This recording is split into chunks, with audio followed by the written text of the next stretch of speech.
is definitely and always has been in the African mind, because everywhere you go on the planet, you see African genius once left to its own accord. But when manipulated, you could turn him or that genius in her into something that is demonic.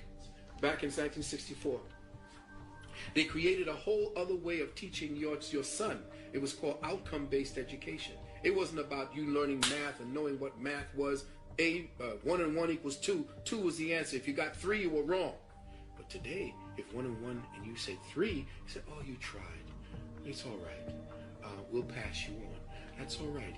You did your best. See, so what they did was, in outcome-based education, it became more feminized. It became more of a communal participation in the act or idea of learning, not learning.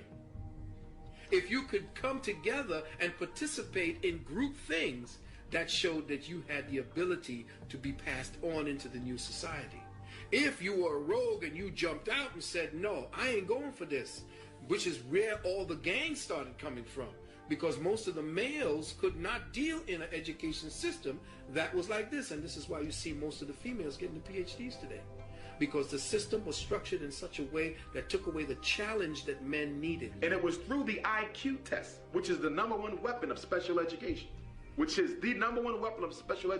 they continue to overdiagnose and misdiagnose his parents that you are not retarded and you were never retarded.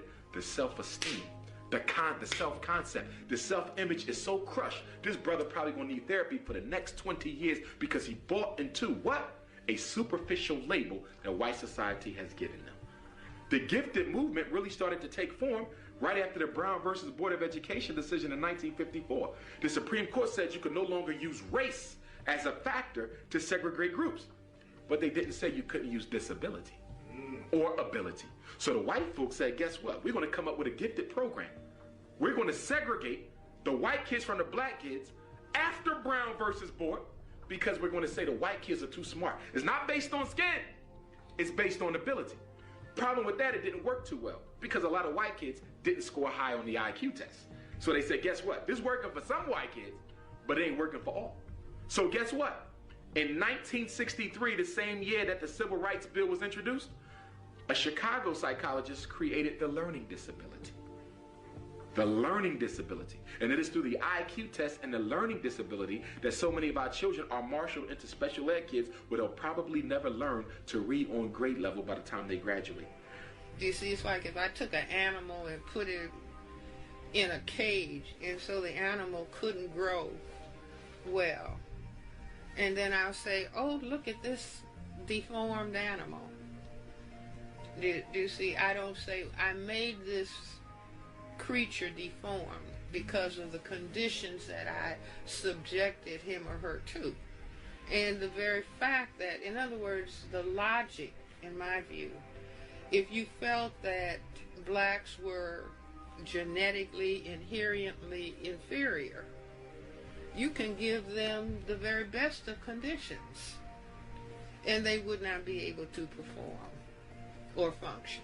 You see, but the need to deprive, you know, at the same time that people are saying, oh, it's cold outside, make sure your dog is in. Make sure your dog gets all the nutrients for growth and development, because you're not fearful that the dog is going to take over the human beings.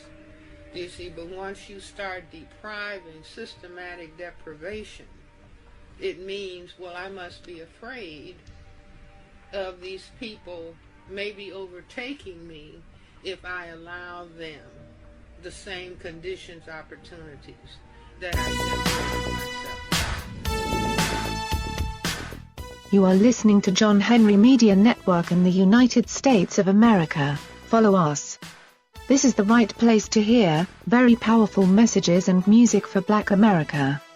Because we know that your message might wake up another sleeping giant.